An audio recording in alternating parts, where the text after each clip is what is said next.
Je voudrais du soleil vert, des dentelles et des théâtres, des photos de bord de mer, dans mon jardin d'hiver. Je voudrais de la lumière, comme en Nouvelle-Angleterre. Je veux changer d'atmosphère, dans mon jardin d'hiver. Ma fleur, sous la pluie de novembre, tes mains qui courent, je n'en peux plus de t'attendre. Les années passent, qu'il est loin, là je tombe. Nul ne peut nous entendre. Je voudrais du Fred Astaire, revoir un latte. Merry Christmas to you. Let me start with the negotiations. Where do things stand right now? We met most of the day yesterday. The Vice President and I were on the Hill, I think, all day yesterday, most of the day before that, meeting with Democrat leadership, Mr. Schumer, also various members of the Republican Party in both the House and the Senate. We gave them an offer late yesterday afternoon, and we're waiting to hear back from them right now. What's the bottom line for the president? Is he willing to accept anything that does not include money specifically to build a new border wall, even if the Democrats, as they have said, are willing to give money for more border security? Sure, and I'm not going to tell you what our bottom line is in the negotiation, but it's a fair question as to what we would accept. No, the president's not going to not accept money for a border wall. Now, what one people call a wall and another person might call a fence, but I think you saw the tweet he put out this week about the steel. With the spikes on the top. I didn't see any design like that. Exactly. That's what we want to build, and that's what the president needs to have money for. As to what the number is, all I can tell you is that the Democrats offered us, I think they offered us $1.6 billion a couple weeks ago. Then they offered the president $1.3 billion this week. That's a negotiation that seems like it's going in the wrong direction. We've insisted on 5, but the discussions now are between 1.6 and 5. But let me ask you, I was out with the president throughout the presidential campaign. Mexico was going to pay for this wall from day one. Let me remind you what he said the day that he announced he was running for president. I will build a great, great wall on our southern. Mexico pay for that wall. Mark my words. Mark his words. Now the president has forced a government shutdown because he's insisting that American taxpayers pay for that wall. What gives? Sure. And if you ask the president, he'll point you immediately to something else that didn't get a lot of news in the last couple of weeks, which is this new U.S.-Mexico-Canada agreement, the USMCA, which is so much better for us than the NAFTA deal that American workers are going to do better, the government is going to do better, and you could make the argument that Mexico is paying for it in that fashion. Also, but wait, he's asking for billions of dollars from American taxpayers right now. Hasn't he broken one of the central promises of his campaign? Let me finish, because another story that I don't think you covered this week, and I don't know why no one did, is that Mexico has now agreed for the first time in history to keep asylum seekers, folks who are trying to get into the USA, on the Mexican side of the border. So this is folks in Mexican facilities maintained by Mexican officials. They're actually doing more for border security than many Democrats in Congress. So we really think we're in a good place in terms of getting the wall built and also getting Mexico to participate in our border security. But none of that is Mexico paying for the wall. And let's just be clear. Technically, you and I both know that it cannot work exactly like that. I can't spend any money at the Office of Management of Budget. The Department of Homeland Security can't actually spend money from Mexico. We have to get it from the Treasury. I understand that. That's not the way it sounded during the campaign. So let me ask you about how we get out of this. There's been one proposal that's been put forward by Newt Gingrich, together with Don Graham, the former publisher of the Washington Post. They are proposing a compromise where the president gets his money for the wall And he also agrees to allow a path to citizenship for the Dreamers. Here's what they write. Whether you support money to build the wall or regard it as a waste, everyone knows it is of central importance to the president, and he is proving he is prepared to fight for it. Why shouldn't Congress take advantage of the best opportunity in years and give the Dreamers the open door they deserve? So would the president be open to a grand compromise? It is essentially amnesty for the Dreamers. He gets money for his wall. Again, I don't like the word amnesty. The president has made it very clear, however, that he is willing to discuss a larger immigration solution. The wall does not solve all of our problems. A border fence does not solve all of our problems because so many of our laws are broken. The reason that so many people are still trying to come here is they know that our laws work to their advantage. If you're trying to enter the country illegally, the law works to your advantage. That needs to be fixed as well in order to solve this issue of the difficulties on the southern border. We are more than willing to talk about all of those things. But citizenship for the Dreamers? Citizenship, I think, is one of those things that many folks in our party disagree with. I think a lot of folks in our party support some type of status. But again, we're not going to negotiate here. The point is this. Yes, we are more than interested in talking about larger agreements. No one's actually shown any interest in doing that. It is Monday, the 24th of December of 2018, and you are in West Coast Cookbook and Speakeasy. I am your chef de cuisine, Justice Putnam, and our daily special on this fabulous Christmas Eve is River City Hash Mondays. We're getting ready, folks. There's going to be a pretty extensive menu coming up for the rest of the week, although we will be taking Christmas Day off of a sorts. We'll have something up in place rather than our regular Terrytown Chowder Tuesdays. But for today, we're gonna repurpose what we have left from the weekend. Yes, indeed. And starting off at the top there, that was Mick Mulvaney repurposing the lie that Mexico will pay for the wall. I don't know. He's only playing to one member in the audience, you know. So I guess he has to say that. And by dint of the fact that he does and he will, it says a lot about him, doesn't it? You know, you can't only tell a person's character by the character of the people who hate him, but I would say you can also tell by the people who kiss his ass. Excuse me. We're supposed to be happy on Christmas Eve because little baby Jesus is come to save us. Actually, little baby Jesus did not come to save us. Little baby Jesus came and then grew up, and the story that surrounded the little baby Jesus story growing up is that he said, hey, no one's saving you but yourselves. So you better get prepared. And prepared means, reasonable thinking, rational thought, and I will tell you, love with a capital L. So why don't we do that? Hey, the economy's in a tailspin, and Mick Mulvaney ought to know.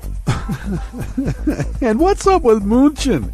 Goes to Cabo to party down, calls up a bunch of bankers, asks them, hey, do you have enough money to lend? And they're going, what the hell? This guy's jetting around. I heard he's going to St. Mark's next. I don't know. You know, he and his gal, they like to hobnob. I have to say, and I did confess this I divulged this on social media. You know, I used to go to Cabo San Lucas regularly to go deep sea fishing, but that was before the love boats were docking there and it became a tourist spot. Then we moved further up the coast of the Baja Peninsula there to La Paz. A little more reasonable and not so crowded with a bunch of looky-loos who don't know how to fish. I mean, let's be clear. So I like to say that I stopped going to Cabo before trash like Munchin sullied the place. Oh my God. Jeez. Hate going there now.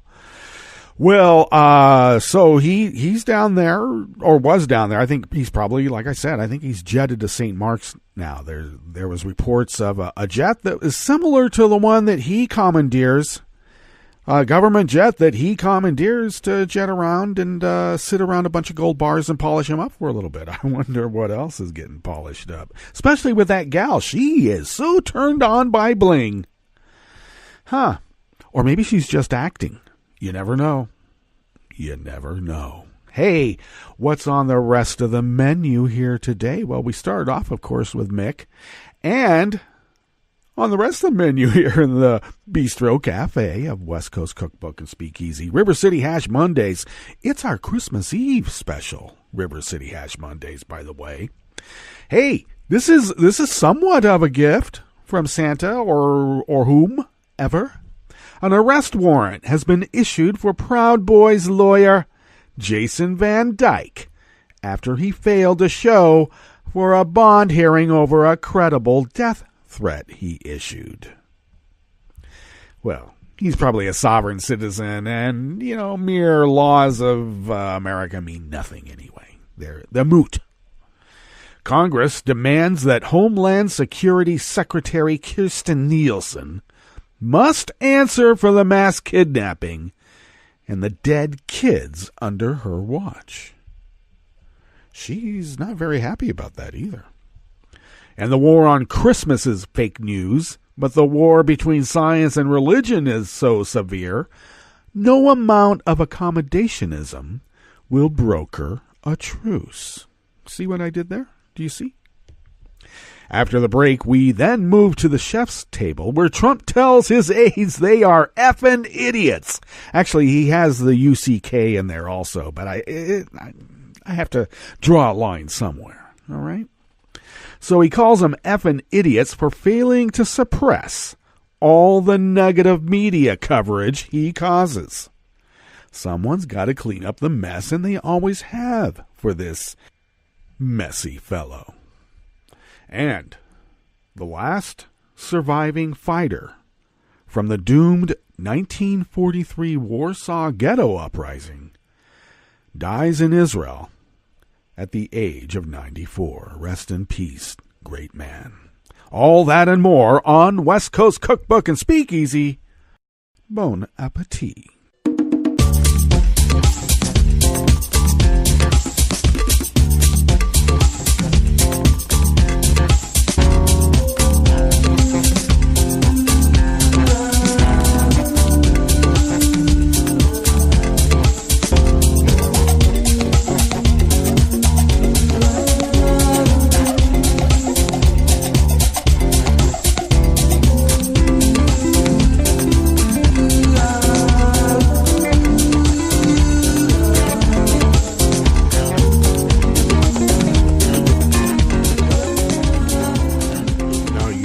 Know that at the bottom of our homepage at netrootsradio.com, to the rightish of the page is the chat room link monitored by Kelly Lincoln, even on Christmas Eve.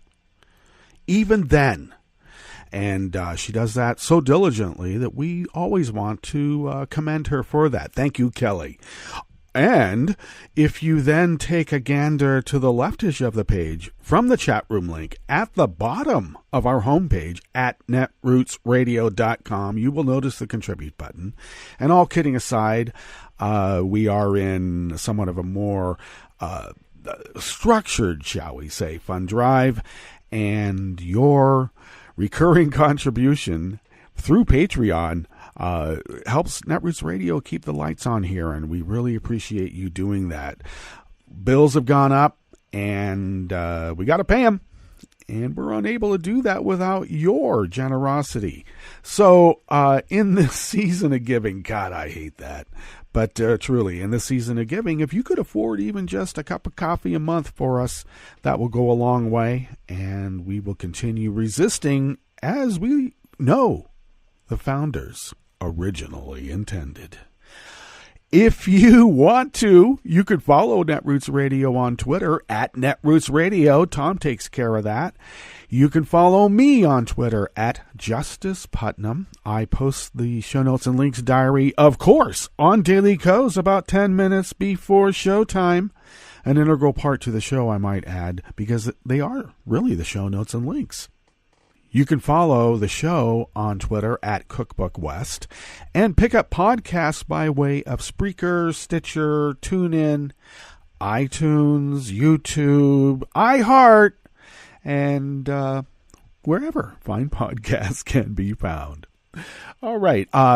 Programming note, once again, we will be on vacation. We're taking Christmas Day off tomorrow here for the show. But Netroots Radio will be broadcasting on, and it'll be a mix of original programming or original content from our friends that are here in the lineup, and holiday programming either sent by them or what we do here at Netroots Radio in our freeform programming of freeform programming. So stay tuned for that. We're here really 24/7, 365. Oh, I should mention around February, the beginning of February, middle of that week, and the first week of February. That's what I'm trying to say. I'm going to be heading out to go to SoCal to visit my father, who will be celebrating his 90th birthday. So my siblings and I are all gathering for what we expect to be a surprise birthday party for him. We hope it's not such a surprise that, he might find it so surprising, and you know what I mean.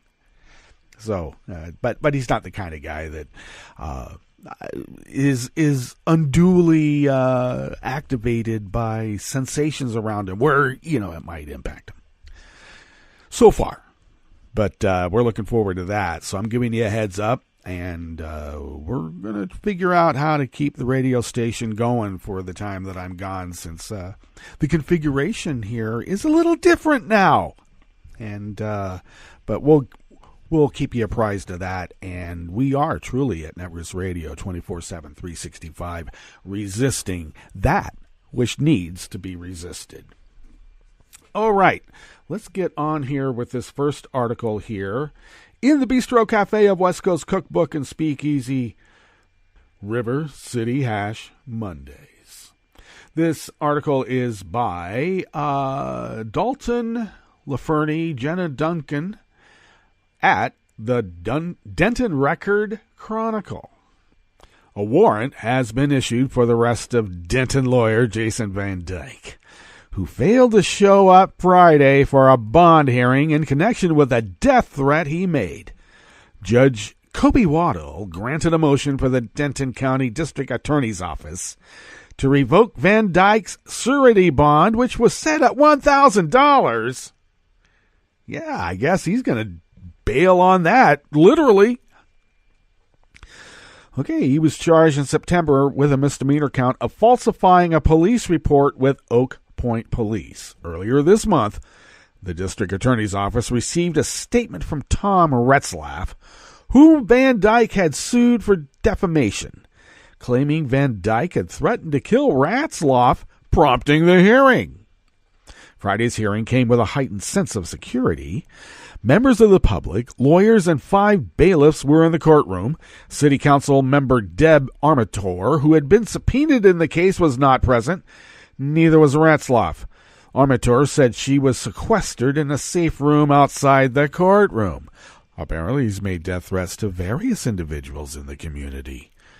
Well, it is a very aggressive fighting stance that is quite reminiscent of Proud Boys behavior, isn't it? The Denton County Sheriff's Office indicated Friday afternoon that Van Dyke would not be pursued by authorities more aggressively than other citizens who have warrants on misdemeanor charges. Oh, you mean since he's white, you're not going to call out SWAT? Because if he was black, you would be calling out SWAT even with misdemeanor charges. The Van Dyke is a former attorney for the Proud Boys, so they say, which has been characterized by some as a hate group. I like how that's put, characterized by some, like the Southern Poverty Law Center, and, most communities have to deal with them. He has made several threatening remarks on social media, so I guess we don't have to take this one serious then, do we? Apparently not, because they got an arrest warrant for him. Van Dyke made a profanity-laden Facebook post earlier this month directed toward Councilwoman Armenteur, who posted screenshots of the post to her Facebook page. Some of Van Dyke's posts have included dialogue about the firearms he says he owns. Others on social media have circulated photos purporting to show Van Dyke's weapons collection, which means that it's Van Dyke's weapons collection. During Friday's hearing, which lasted about a minute, Van Dyke's attorney told Judge Waddell that Van Dyke did not appear in court because he was not personally notified of the hearing. He wants a SWAT team to come and serve him with the summons. The prosecutor objected, saying the attorney had been notified of the hearing.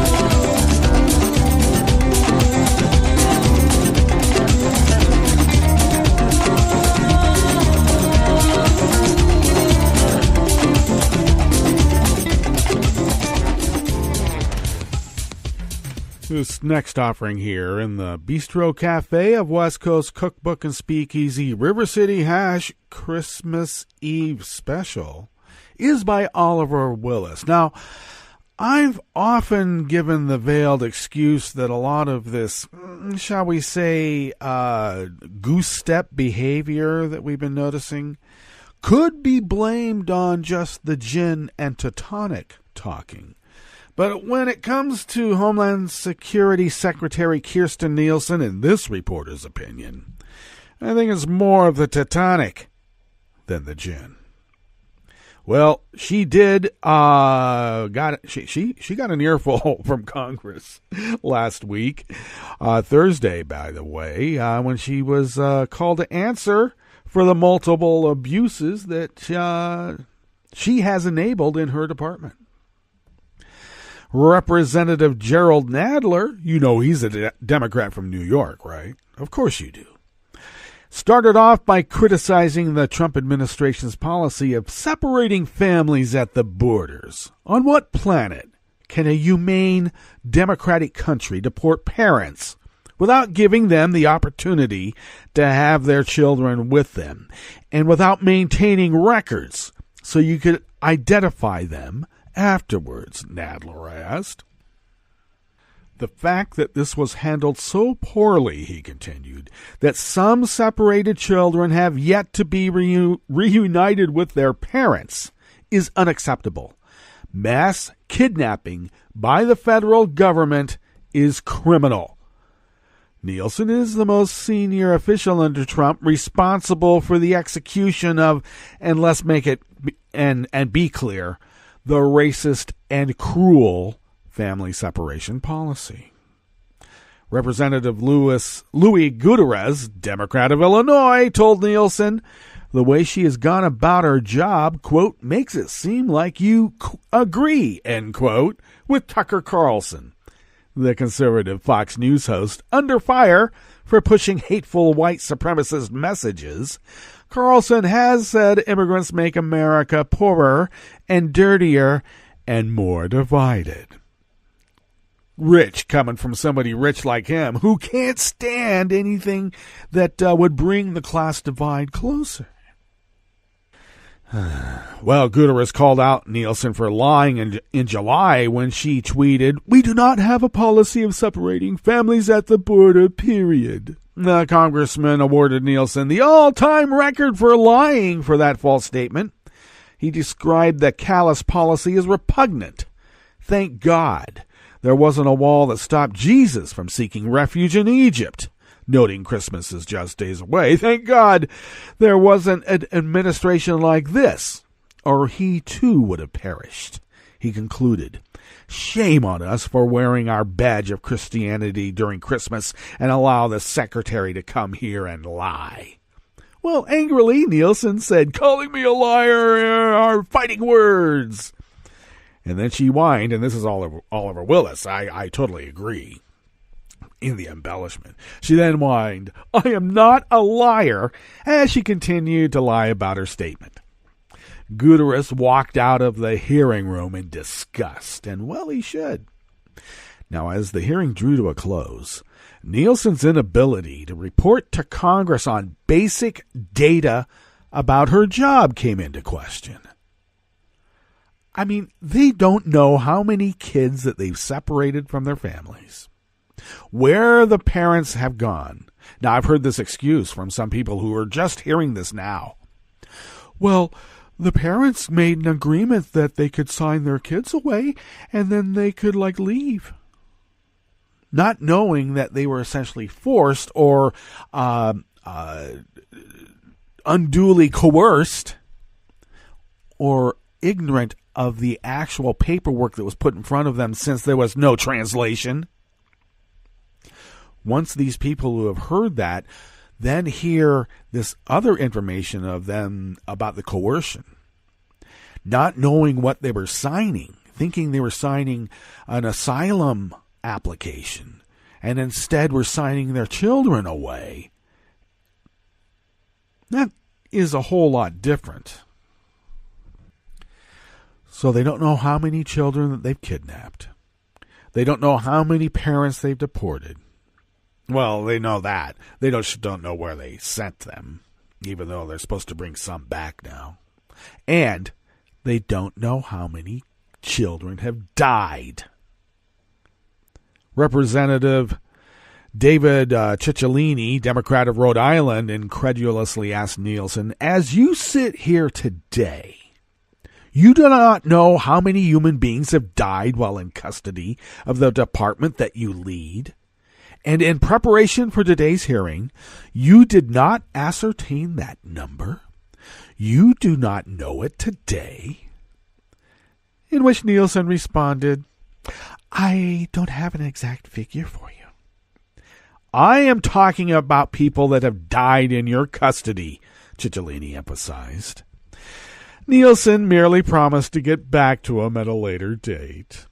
Now, after Nielsen's incompetence and cruelty had been thoroughly exposed over the course of 2.5 hours, Representative Bob Goodlatte, Repug of Virginia, the committee's chairman, who is retiring from Congress, lauded her as a great Secretary of Homeland Security. Well, of course, he's awash in Russian rubles and probably Saudi rials also, as they all are on that side of the aisle. Now, the praise was a fitting end to the year, as it highlighted the GOP's failure to provide serious oversight of the Trump administration, even on matters that should be nonpartisan, like the kidnapping and death of children. But Republicans failed to fulfill that constitutional duty, and voters punished them for it, allowing Democrats to pick up 40 House seats and putting Republicans back in the minority in January. When Democrats take control of the House, Nadler will become chair of the Judiciary Committee.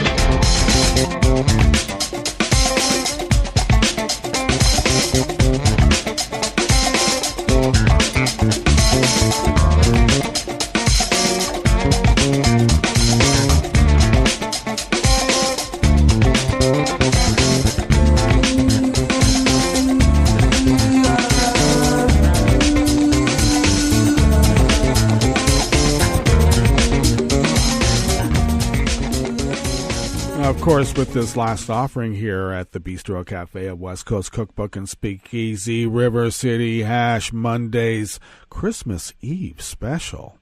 We're going to go into our break some, but it's a holiday, okay? We can do that. This is brought to us by way of the conversation out of Australia by Jerry Coyne, Professor Emeritus of Ecology and Evolution at the University of Chicago. As the West becomes more and more secular and the discoveries of evolutionary biology and cosmology shrink the boundaries of faith, the claim that science and religion are compatible grow louder. If you are a believer who doesn't want to seem anti-science, what can you do? You must argue that your faith or any faith is perfectly compatible with science. And so one sees claim after claim from believers, religious scientists, prestigious science organizations, and even atheists, asserting not only that science and religion are compatible, but also that they can actually help each other. Now, this claim is called accommodationism, but the professor argues that it is misguided. Science and religion are not only in conflict, they're even at war, but also represent incompatible ways of viewing the world. Opposing methods of discerning truth, the scientific method relies on observing, testing, and replication to learn about the world. Now, the professor's argument runs like this. Construe science as the set of tools we use to find truth about the universe, with the understanding that these truths are provisional rather than absolute. These tools include observing nature, framing and testing hypotheses, trying your hardest to prove that your hypothesis is wrong to test your confidence that it is right, doing experiments, and above all, replicating your and others' results to increase confidence in your inference. And I'll define religion, the professor here is saying that, as does philosopher Daniel Dennett. Social systems whose participants avow belief in a supernatural agent or agents whose approval of is to be sought. Of course, many religions don't fit that definition, but the ones whose compatibility with science is touted most often, the Abrahamic faiths of Judaism, Christianity, and Islam fill the bill. Next, realize that both religion and science rest on truth statements about the universe. In other words, claims about reality. The edifice of religion differs from science by additionally dealing with morality, purpose, and meaning, but even those areas rest on a foundation of empirical claims. You can hardly call yourself a Christian if you don't believe in the resurrection of Christ, a Muslim if you don't believe the angel Gabriel dictated the Quran to Muhammad, or a Mormon if you don't believe the angel Moroni showed Joseph Smith the golden plates that became the Book of Mormon. After all, why accept a faith's authoritative teachings if you reject its truth claims? Well, I suppose if I wanted to quibble on a few points, and maybe I'm falling into the realm of accommodationism, I like the Jesus story of forgiveness, egalitarianism, benevolence to your fellow people, your fellow neighbors, doing good works, helping those who are least among you. I consider those to be admirable human traits, and it may be colored within some sort of supernatural aegis, but I don't have to believe that Mary was a virgin who got impregnated by the Spirit of God. Which, I don't know, which horn-blowing archangel was that now? Who got there first? Kind of a weird story when you think about it, but I don't have to believe that part. I understand what the professor is getting at, because if you weaken a truth claim, the whole house of cards will fall, and indeed, that's usually how it works and does. Even the Bible notes, if there be no resurrection of the dead, then is Christ not risen? And if Christ be not risen, then is our teaching vain, and your faith is also vain. And I always took that to mean, when I was going through catechism as a kid, as a pretty loud yes. Many theologians emphasize religion's empirical foundations, agreeing with the physicist and Anglican priest John Polkinghorne. The question of truth is as central to religion's concern as it is in science. Religious belief can guide one in life or strengthen one at the approach of death. But unless it is actually true, it can do neither of these things, and so would amount to no more than an illusory exercise in comforting fantasy. Yeah, exactly. And a lot of people rely on that to get them through. And it's not my place to say that it's wrong or right and that they should or should not do that. Whatever gets you through the night is my understanding of how it should work. Now, the conflict between science and faith then rests on the methods they use to decide what is true and what truths result. These are conflicts of both methodology and outcome. In contrast to the methods of science, religion adjudicates truth not empirically, but via dogma, scripture, and authority. In other words, through faith, defined in Hebrews 11 as the substance of things hoped for, the evidence of things not seen. Now, in science, faith without evidence is a vice, while religion, it's a virtue. Remember what Jesus said about the doubting Thomas. Don't believe what you see with your own eyes. Believe what you are taught to believe. But different religions make different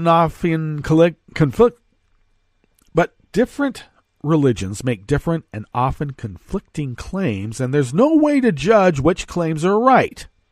There are over 4,000 religions on this planet, and their truths are quite different. I would say that the vast majority of them, if not all, also have a profit motive among them. And I don't mean a prophet who's like foreseeing the future, unless you're talking about a market analyst, and that's a guess anyway. In the end, it's irrational to decide what is true in your daily life using empirical evidence, then rely on wishful thinking and ancient superstitions to judge the truths undergirding your faith. This leads to a mind, no matter how scientifically renowned, at war with itself, producing the cognitive dissonance that prompts accommodationism. If you decide to have good reasons for holding any beliefs, then you must choose between faith and reason. And as facts become increasingly important for the welfare of our species and our planet, people should see faith for what it is. Not a virtue, but a defect.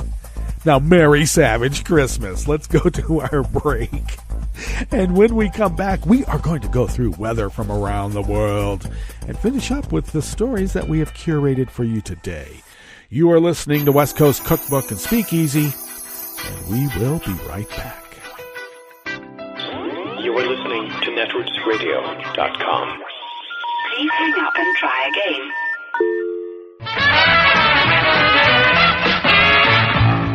From a point at sea to the circles of your mind, a new force is at work for planetary transformation. New radio for a new Earth.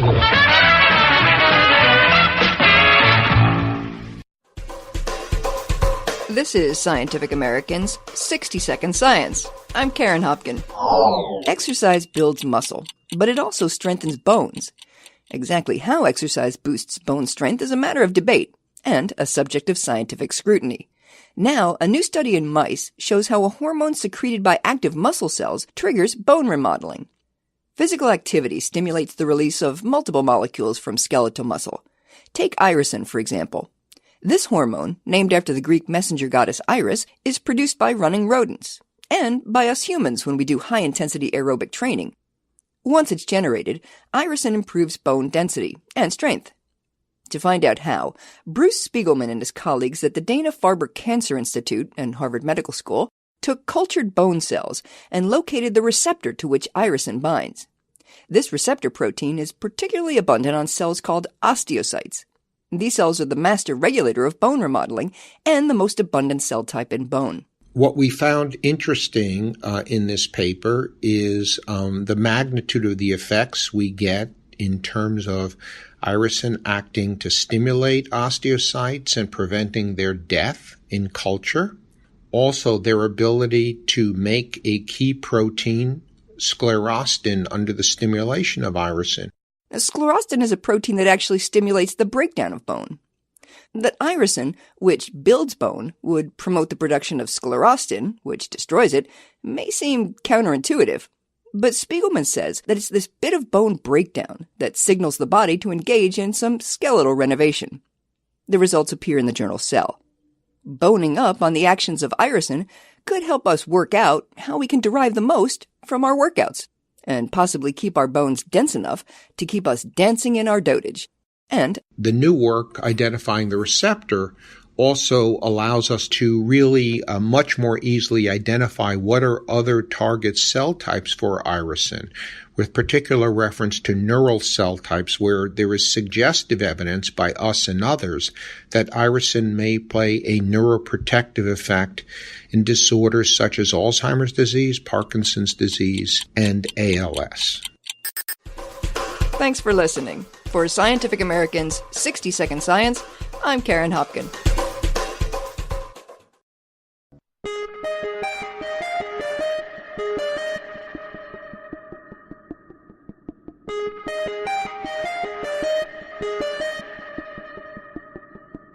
Hi, it's Tom.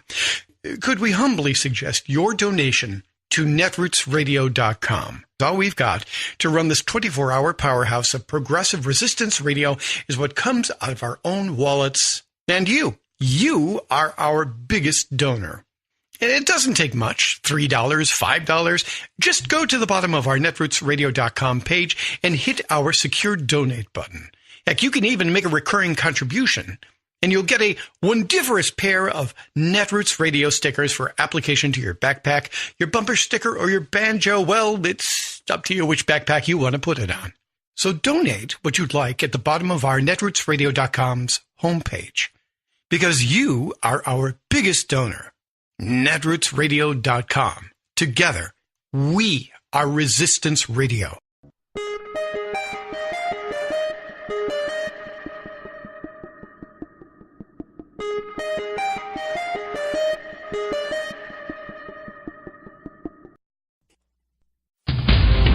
This is Solidarity News on Radio Labour.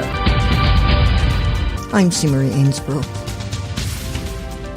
A new survey by the UN's International Labour Organization shows that global wage growth in 2017 fell to its lowest rate since the Great Recession of 2008. According to the ILO's Global Wage Report 2018-2019, wages are stagnating despite rising production, which means lower economic growth and living standards. Guy Ryder is the Director General of the ILO.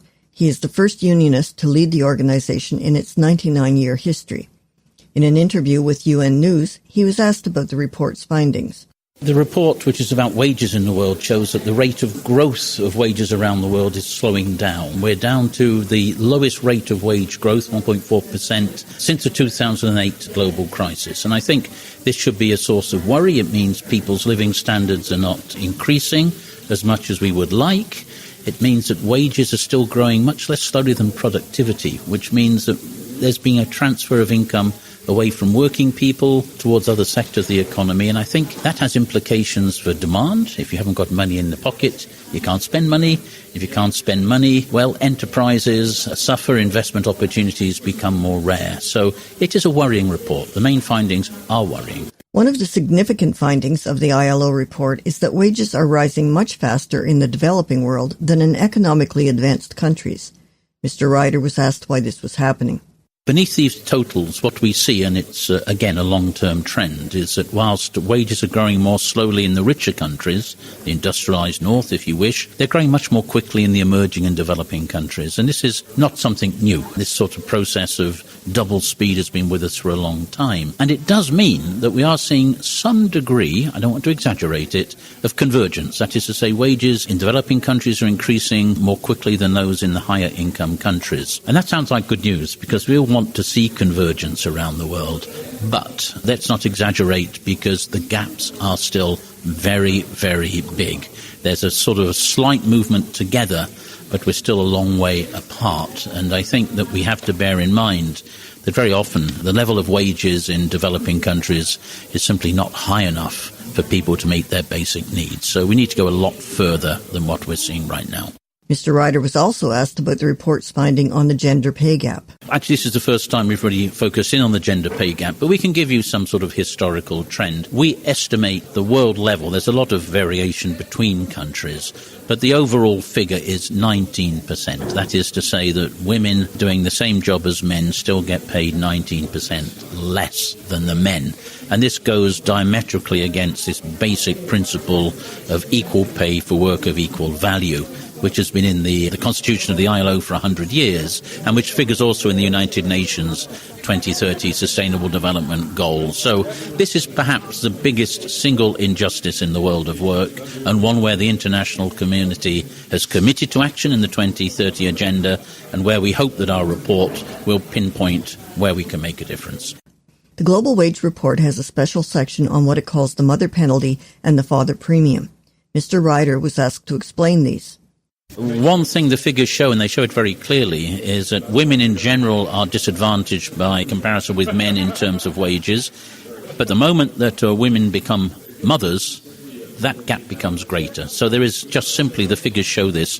If a woman becomes a mother, she suffers further in terms of wage comparability. And the opposite is true of fathers. If you compare a man who is a father with a man who is not, the one who is a father generally has a wage advantage. And that's where the fatherhood premium and the motherhood penalty come into play. And I think this can be explained by the way that we distribute the responsibilities of child care and child provision and family provision around the world. I think the way out of this penalty and this dividend is to look at the care economy, to look at the way that we reconcile our working lives with our private and family responsibilities. Deep, socially rooted issues, but ones that need to be addressed. The Global Wage Report is available on the ILO website at www.ilo.org. I'm C. Marie Ainsborough. Thank you for listening.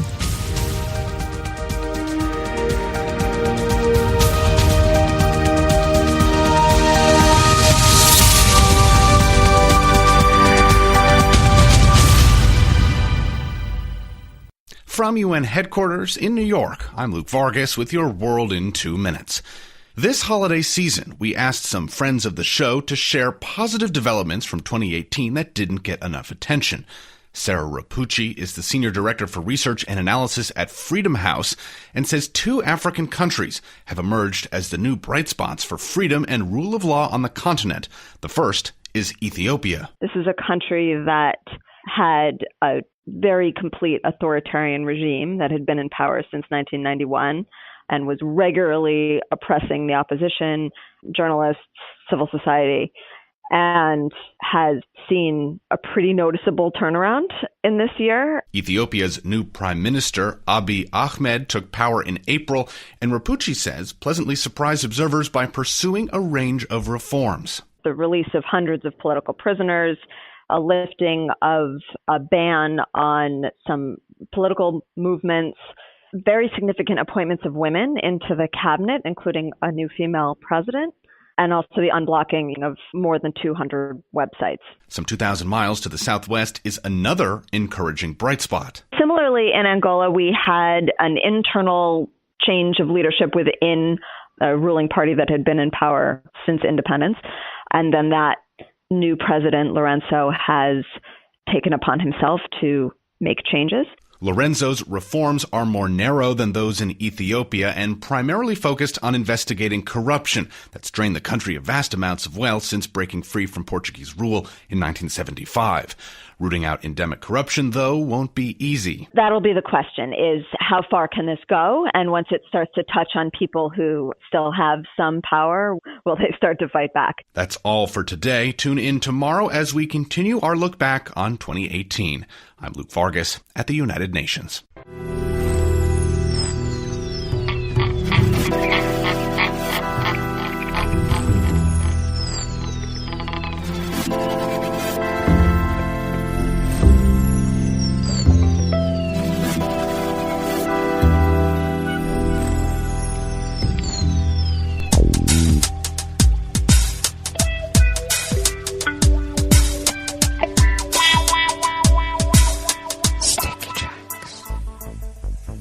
thank you for accompanying us here to the chef's table at West Coast Cookbook and Speakeasy River City Hash Mondays Christmas Eve special.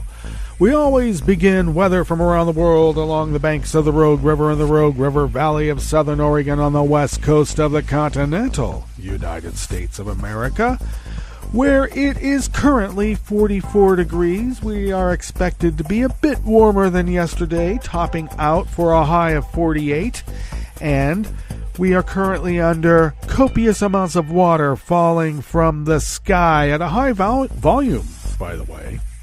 Expecting to get a little over than half an inch today, with another, a tenth of an inch or more overnight. Looking like we'll not have any rain actually falling from the sky tomorrow, but it should be a bit moist in the air anyway. Ambient moisture. Right now, the wind is out of the north-northwest at about 1 mile per hour. I call that light and variable.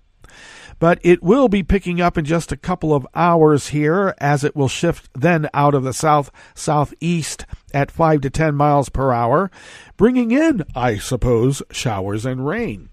We will have showers early tonight with an overnight low of about 38, and winds will remain out of the south-southeast, but diminishing to light and variable, continuing through tomorrow, Christmas Day. So we'll have a light wind and no water falling from the sky. Right now, the air quality index is moderate at 84 parts per million. Not good for those with breathing conditions. The pollen rating is none, and the daytime UV index is a wintertime low of 1. Barometric pressure is it's just now falling at 29.92 inches. Visibility is down to 2 miles, and relative humidity is at 40%. Weather from around the world is brought to you by people's personal weather stations that they purchased. These people planted. These purchased personal weather stations somewhere on their property, and these people positively live around the world. London is 46 and sunny. Paris is 48 and mostly cloudy. Rome is 59 and partly cloudy. Kiev is 32 degrees with snow. Kabul is 19 degrees and clear. I wonder if it's too cold for drones. Probably not. Don't have a wedding party today, folks. It might turn out bad. Hong Kong is 61 and mostly cloudy. Tokyo is 40 and partly cloudy. Sydney, Australia is 67 and clear. San Francisco, California is 51 with a rain shower. And actually, they gave me the wrong weather advisory. Here we go. San Francisco does have a weather advisory, and it is a small craft advisory, so take care out on the bay. And New York is 39 degrees and cloudy, and they have a weather advisory as well. And yes, it is also a small craft advisory, down from the gale warnings that you had over the weekend. And that is weather from around the world, brought to you by people's personal weather stations that they purchased. These people planted these purchased personal weather stations somewhere on their property, and these people positively live around the world.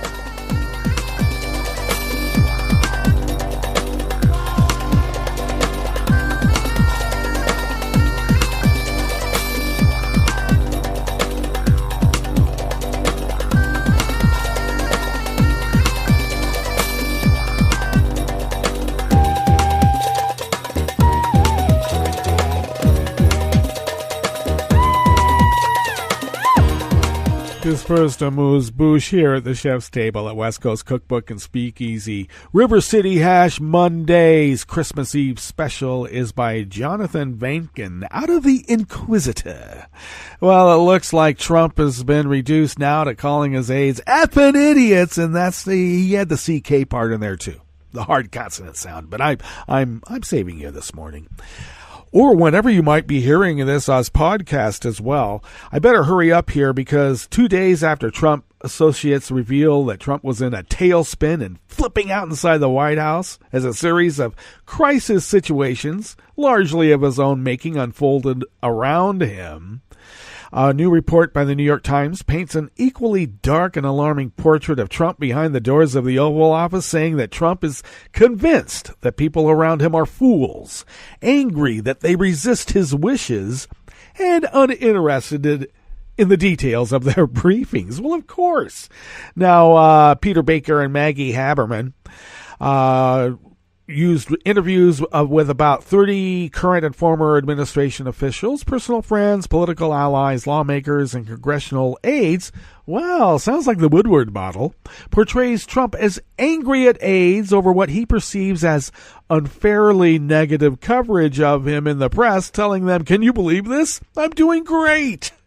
But it's war every day." Well, the emperor has no clothes, and he thinks he's doing great. Well, we know that he's not. And these are crises of his own making. By design or accident, the man is certainly unfit for office.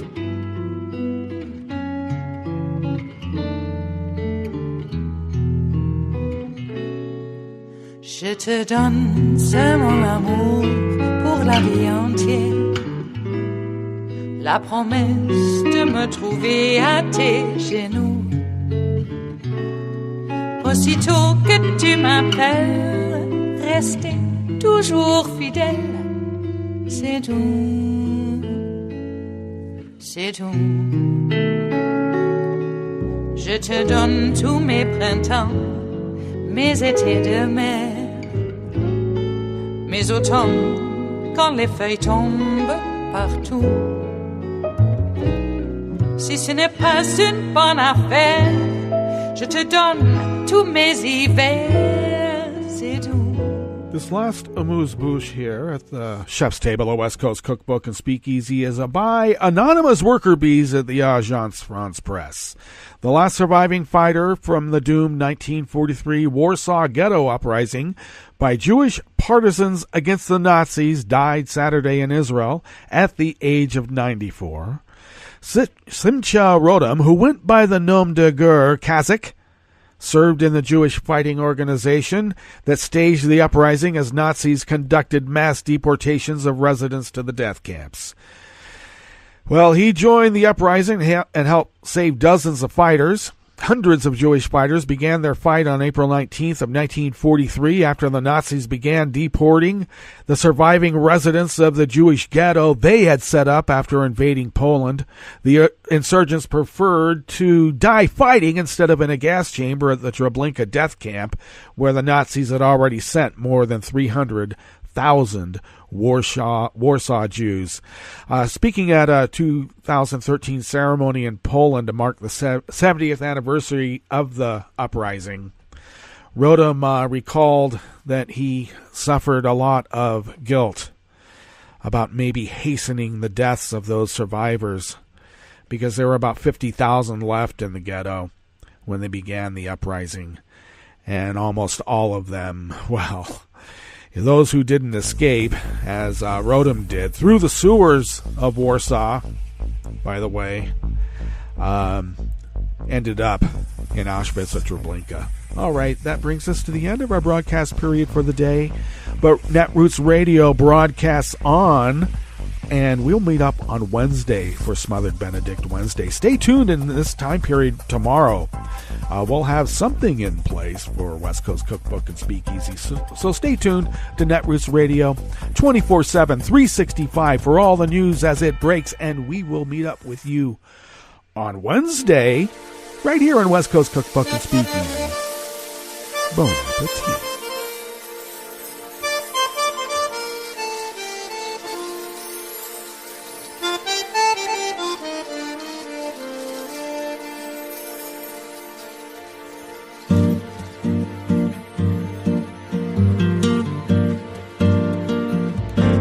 Je voudrais du soleil vert, des dentelles et des théâtres, des photos de bord de mer, dans mon jardin d'hiver. Je voudrais de la lumière comme en Nouvelle-Angleterre. Je veux changer d'atmosphère dans mon jardin d'hiver. Ma robe à fleurs sous la pluie de novembre. Tes mains qui courent, je n'en peux plus de t'attendre. Les années passent, qu'il est loin l'âge tombe. Nul ne peut nous entendre. Je voudrais du Fred Astaire, revoir un latte Goël. Je voudrais toujours te plaire dans mon jardin d'hiver. Je veux déjeuner par terre comme au long de golfe clair. T'embrasser les yeux ouverts dans mon jardin d'hiver. Ma robe à fleurs sous la pluie de novembre. Tes mains qui courent, je n'en peux plus de t'attendre. Les années passent, il est loin l'âge tombe. Nul ne peut nous entendre. Ba-da-da-dum-di-da-dum. Ba-da-da-dum-di-da-dum. Ba-da-da-dum-di-da-dum.